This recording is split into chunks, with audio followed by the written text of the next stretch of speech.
talk about this little investigation. If you haven't finished it yet, that's okay. Let's talk about it together. So the idea of this little investigation is hopefully going to help you wrap your brain around abstract substitution. Okay.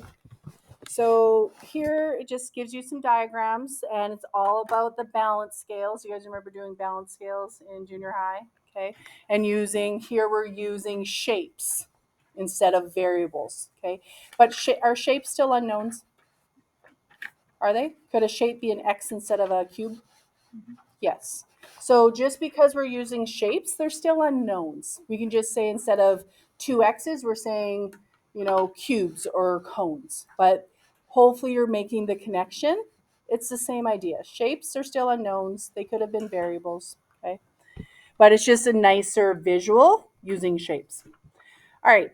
So here it just says in the following balance diagrams, each block is identical in mass and each cone is identical in mass, which needs to be said because otherwise we'd be going on a goose chase. All right, so then it gives you some diagrams. So then it says describe how you could determine the mass of one block from diagram 2. Is this very clear how you could determine one block? Right, what did you guys do with the 42? Right, you took it and divided it by the 42 and divided it by 7. Right, because it told you that each block was the same mass. So there was 7 blocks there. So you took it, you divided it by 7, and you got 6 grams. Okay. So describe how you can determine the mass of one block from diagram 2. What is the mass of one block? So if it says describe, that says in words, you would take this cylinder, right, and divide it by 7 blocks. That's how you would determine the value of one block. Right. So then it says, what is the mass of one cone? Okay. So all of these shapes are co-connected. So since we found the mass of one block was 6 grams, what was the mass of one cone? What did you guys figure out? 18. Because then you used this diagram, right? So if we use that diagram, we just found out that one block was 6 grams. So therefore, we know one cone is equal to 3 blocks.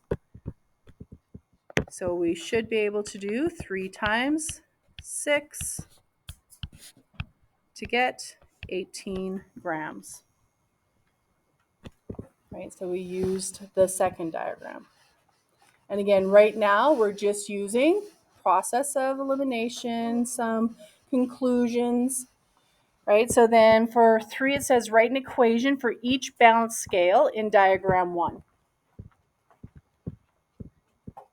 So if it asks you guys to write an equation, now we have to use variables.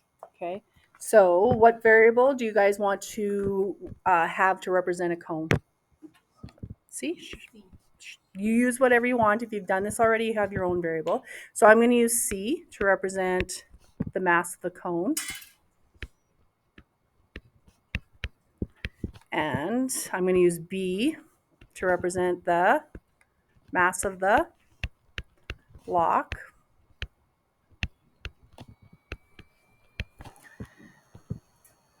So therefore, if I write the equation of the first balance beam, how many cones? How many cones are on the first balance beam? Right, so 2 cones. How many blocks on the first balance beam? 1 block. So 2 cones plus 1 block should equal 42. So the second balance beam, we have 1 cone. So C equals 3 blocks. Are we good with that? Okay. All right, so write an equation, we did that. State your variable, what they represent, we did that. So we're good for number 3. So for 4, it says write an equation for diagram 2. So diagram 2 is 7 blocks, so 7b equals 42. And then our last little one says, this is where the kind of thinking comes into play. So here it says, how could I use algebra and the equations from diagram 1 to obtain the equation in diagram 2? So how can you take or use, how can you use these two equations, right, in number 3? Is there anything you guys can think that you can do with 2c plus b equals 42 and c equals 3b to come up with the equation in number 4?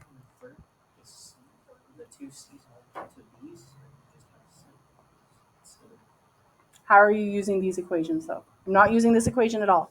I want you guys to use these two equations somehow together to come up with 7b equals 42. Yeah, You could substitute for C in this. In the first one, you could substitute 3b, so like 2 times 3b. perfect. Right, so if you didn't hear what Hannah just said, she said that we can take this 3b and substitute it in for C. Is she correct? Yeah, because we're so used to substituting numbers in for variables. Okay, do you guys agree? We're so used to substituting numbers in for variables. In this unit, you're going to get very used to substituting expressions in for variables. So we can substitute another variable, okay, expression in to like an A, an X, a P, a Q, doesn't matter. So it does say C equals 3B. So wherever there's a C, should I not be able to substitute a three blocks? Because one cone is the same as 3 blocks. So think of it that way. One cone is the same as 3 blocks. So therefore, 2 times C should be the same as 2 times 3B, which gives you what? Right? So if we go 2 times 3B, that's going to give you how many B's? 6 B's, but then we're going to add one more block. Do I get the equation of the third diagram? Absolutely. So this idea is the process of the first algebraic way of solving systems that I'm going to show you guys today. Because do you guys agree that you guys know how to solve a system right now? But you only know how to do it graphically. Okay. You are going to learn 2 algebraic ways to solve a system. One is by substitution, okay, and the other one's by elimination, but we're not going to do that one today. We're only going to do substitution today. So was this a little bit abstracty? It was a little bit abstracty, okay, and when I say that, it's like if I asked you to let b equal 4, nobody has any problems putting a 4 in for a b, okay, but putting a 3b in for a c, that's a little bit weird to begin with, okay, but that's the whole premise around how we're going to solve these systems that you guys have been doing graphically for 2 days to do it algebraically now. And I promise you it's not horrible. It's not actually horrible at all. All right, so I'm going to get right into it. So substitution method. So the nice thing with substitution method, guys, the method of what we're going to do is write in the word. We're going to take one of the equations, because you guys agree that when we're solving a system, there's 2 equations. We're going to take one of the equations and substitute it into the other. Weird, hey? With the premise of this, right? If I have a C equals equation, right, with something on the right-hand side, a C equals something on the right-hand side, should I not be able to take whatever's on that right-hand side and put it into the other equation for C? So that's the idea. We're not always going to be dealing with A's and C's. It could be X's and Y's. It could be P and Q's. We know that variables are going to change randomly. Okay, that is okay. So this one should be very clear. Are you guys used to y equals mx plus b? Yeah, we know that they're not always going to look like this. But if you have 2 y equals equations or just 2 a equals equations, technically, should I not be able to take one of them? Say if I have this as my rearranged equation, should I not be able to take that and put it here? Could you argue that, you know what, I'm going to take this and put it here? Would that be the same thing? Are we going to get the same equation regardless of which substitution I do? Yes. So All you have to do with substitution, guys, is to have not both, but at least one equation rearranged for a variable. Okay? Because in something like this, I'm not going to rearrange both equations for a variable. That makes fractions and decimals. All you have to do is make sure one equation is rearranged. So in this situation, we're just lucky. We have both of them. So perfect. So then you have a choice. Okay. So do you care which one I do? Okay. So let's take this little guy and substitute it there. Are we good with that? Because again, guys, the first equation is saying y equals negative 5x minus 8. So therefore, this is what y is. So I can substitute it in for y in the other equation. Does it make sense that we don't substitute it in for itself? If you substitute it in for itself, is everything just going to cancel out? Yeah. So you have to substitute. You choose one of the equations to be a rearranged equation and substitute it into the other one. That's all you have to do.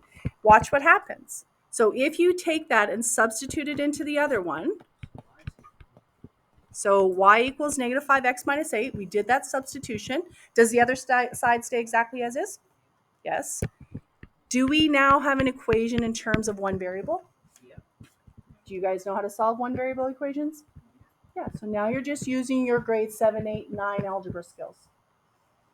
Right? So we're going to take all the x's to one side, all the constants to the other side. We're solving for x. Okay. So let's go ahead and do that.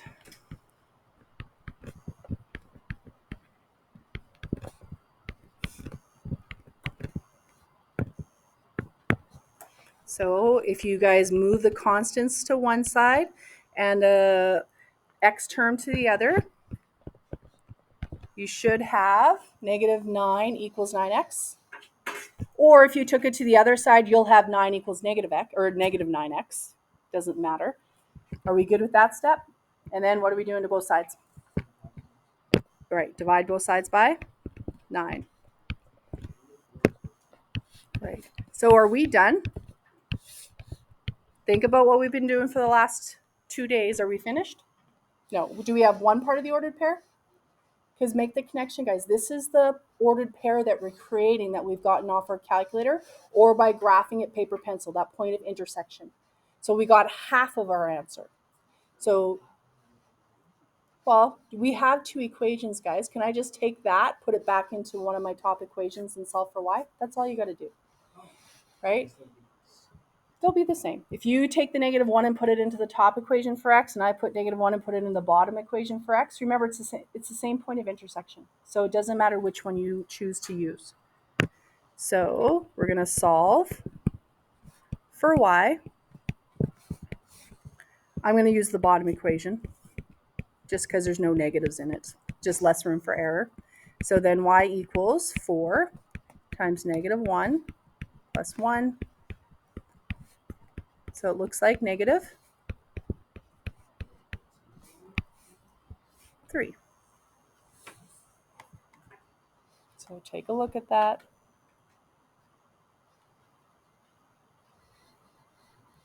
So did that make sense what I did? So if that doesn't sound convincing, Carter. Yeah.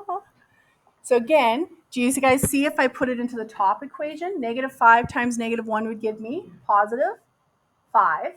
Positive 5 minus 8 is still negative 3. You can use, once you have one of the variables, guys, you can solve for the other one just by using one of your equations. This now, make the connection, that would be your point of intersection that you can now do algebraically. Okay. Right, so this is one of the methods that we can use to solve for that point of intersection algebraically is by substitution. It would be beautiful if all the systems were set up like this, because do you guys agree that was quite nice? I could just put it in and be done. Okay, right, so for this next one, actually before I move on, any questions with this? Do you guys remember how to check to see if you've done it correctly? Because all you do is just put all your originals back in. Negative 5 times negative 1 is positive 5. Positive 5 minus 8 is negative 3. So check left and right. 4 times -1 is -4. -4 plus 1 is -3. Perfect. Check. Right? So not that I want you to write it down paper pencil. The only time you have to write your verification down paper pencil if I tell you to in the instructions. If I don't, should you still be verifying it? Yes, whether it be in your head, on your calculator, or whatever. There's no way that you should ever get a systems of equations question wrong because you have the ability to check your answer. Okay. And if you have it wrong, then obviously you'll go at least try to fix your mistake and find your mistake. Right?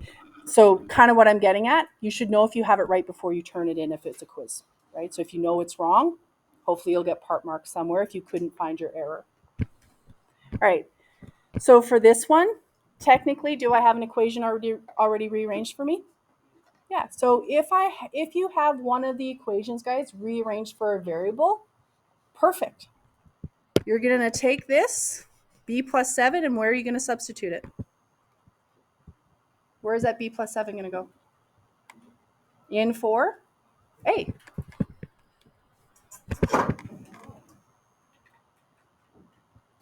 Because if I said a equaled 4, you guys would have no problems going 4 times 2, right? So a is rearranged, so it gets substituted in for a.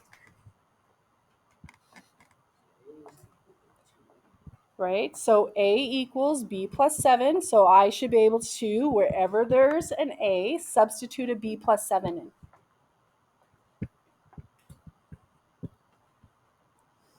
But remember with this one, guys, the 2 is being times by a, right? In the original equation. Do you guys agree? So if the 2 is being times by an a, when I make that substitution of a being b plus 7, guess what b plus 7 has to happen? What has to happen to the b plus 7? It has to be times by 2. So remember, guys, that is a multiplication step.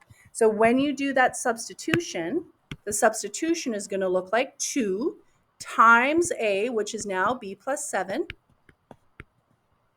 Everything else around it stays exactly the same.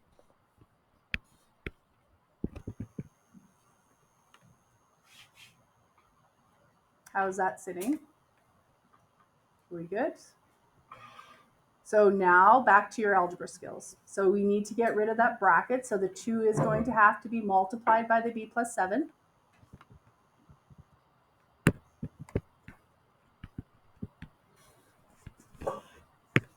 So we have 2b plus what? 2b plus 14, good. Plus b equals 2.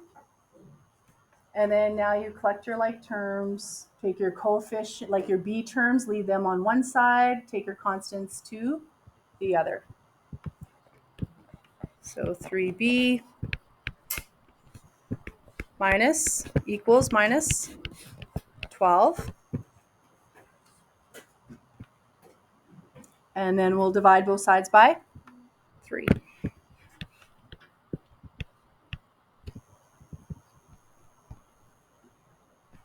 So it looks like b equals negative 4. Now for this one, guys, which equation would be nicer to substitute it back into to solve for a? Yeah, the a equals b plus 7. Way less work in the rearranged equation. So this would be an example of me definitely choosing the second one because it's easier, right? If I chose the top one, it would still get the same answer, but I have work to do. The bottom one's already rearranged. So with substitution, I always use the rearranged equation to solve for my other variable, right? So we still need to solve for a.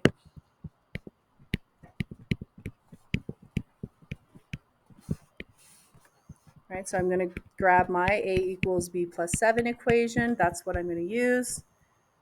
Throw my b back in. So it looks like a equals minus 4 plus 7, which is 3.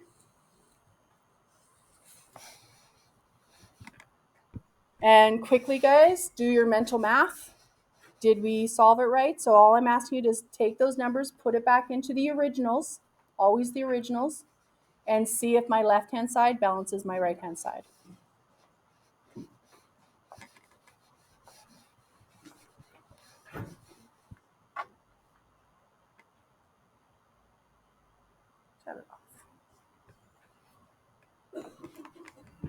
school range is notes.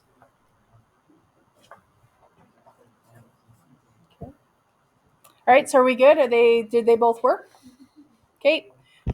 So this little guy here will be my last one. So this one, do we have a little bit of work we have to do before we do the substitution? Yeah, because it's clear, guys. Do I have a rearranged equation? No. So is there one that's really nicely set up that I could make it the rearranged equation? Yes, the top one. Do you guys agree? In an IB class, I will always have some students rearrange the bottom one and deal with fractions the whole time. Will it work? Yes, but why would you put yourself through that? But if you want to, go ahead. If I ask you specifically to use substitution to solve something, guys, I will make sure you have one of the equations that has a variable with a coefficient of 1 on it. And the reason why I'm saying that, not to be nice, well, I'm always nice, but that's not the main reason, is because I'm showing you guys another method to solve these algebraically. If I had a system that didn't have opportunity to get a variable that has a coefficient of 1 on it, I wouldn't use this method. The method I'm going to show you in the next method I'm going to show you, that's the method I would use. So that's why if I ask you specifically to do substitution, it will be set up that substitution is the proper method to use. Does that make sense? Because if I give you something like this, don't write this down, 5a plus 7b equaled 9, and 3a minus 2b equaled 4, again, this one, again, you could use substitution, but do you guys agree that you can't avoid fractions? Yeah, which again, I know you can all deal with fractions. That's not my worry. It's just there's a more efficient method to solve this one algebraically than substitution. So why would I force really messy math if you didn't have to do it? Okay. So that is why all of these are set up quite nicely. So do you guys have a choice for this one? Or do you guys want to rearrange for A or do you want to rearrange for B? Because it doesn't matter. You guys pick, actually. I'm going to rearrange for B. Guess why I'm picking B? Yeah, no, it's not why. Only reason why I said B, if I pick A, do I have to multiply a negative into the brackets? Yeah. Is that really a big deal? No. No, but is it more room for error than multiplying a positive into the bracket? Yeah. That's the only reason. Right? We'll get the same answer regardless. So I'm going to pick to rearrange the top equation for B. So if I do that, oh, gotcha. So if I rearrange for B, I'm going to take the A over.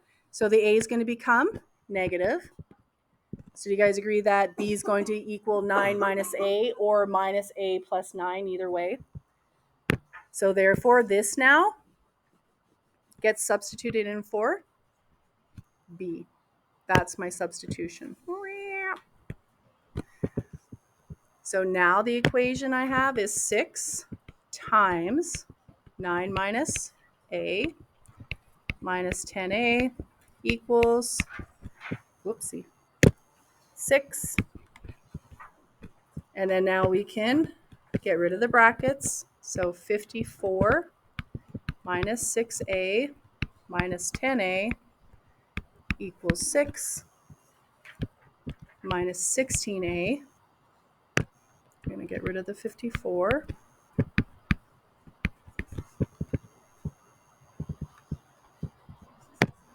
Where did the 16 come from? Is that what we're asking? Minus 6 minus 10?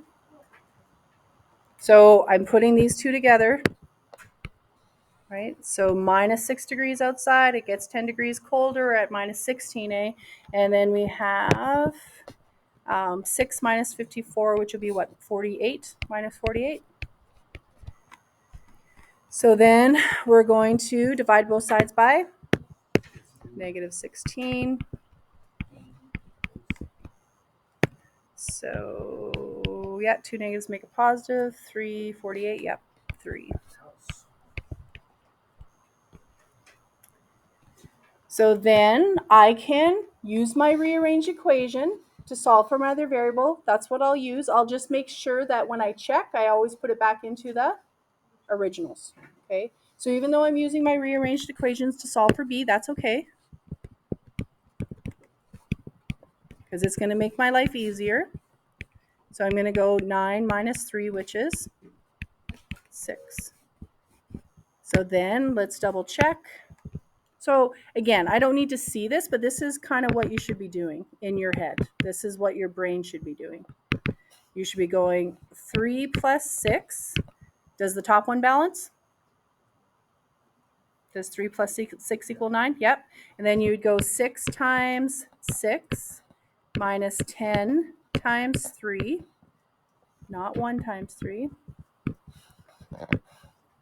I would do this faster without the calculator, but this is our brain. Now we're good. Yep. So are we good?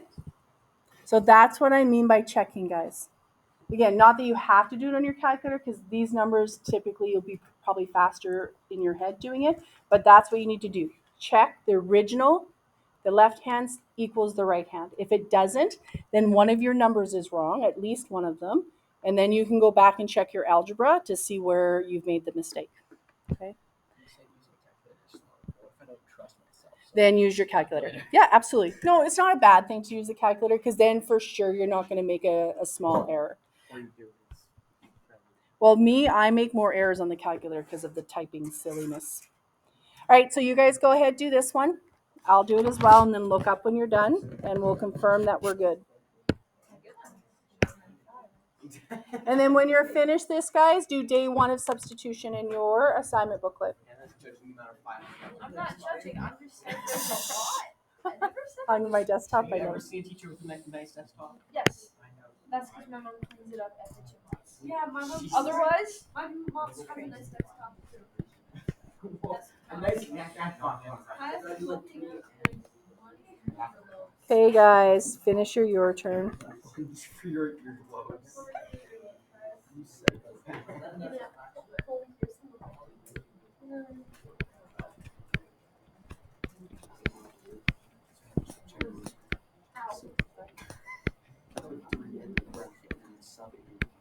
This.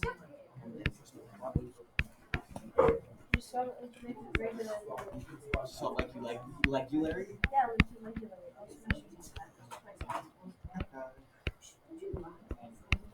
Oh. It was definitely too much room for error though. So I'm doing this. I give up.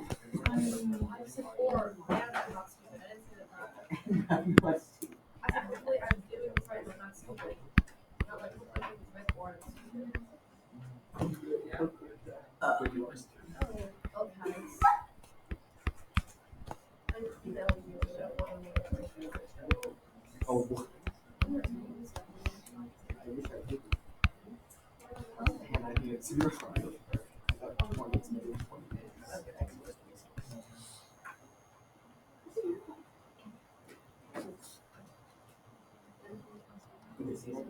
Oh, yeah, it's -3. I was like, I know I did something wrong.